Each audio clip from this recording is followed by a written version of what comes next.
Kagamutan. Kagamutan Norte. Hindi yan yung nakapasilang nga siya sa ano, dito sa salon.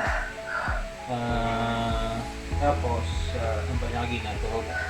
Hawak ang ano niya pero based sa may aton nga pag check sa niya. Ang iyan nga hips sa left niya ano niya. Dulo is what? Dislocated.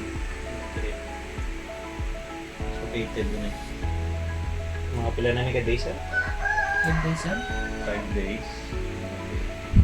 Ano ba check mo na din? Hindi mo mulag. Hindi, sir? Sakit diya. Okay. Eh, tingwan ka na lang nga tingwan. 20 minutes later. So ito pagtapos pag ginasang atong ano nga pag-therapy kay sir. Ano sa mata sir? No. Okay nagawa. Medyo ano pa ni, hindi pa niya masyado maulag-ulag ay bugbog nila yung iyang ano nga kita gini. Ano ni siya dislocated. Okay na. Sabi mo na din nga wala na gano'n.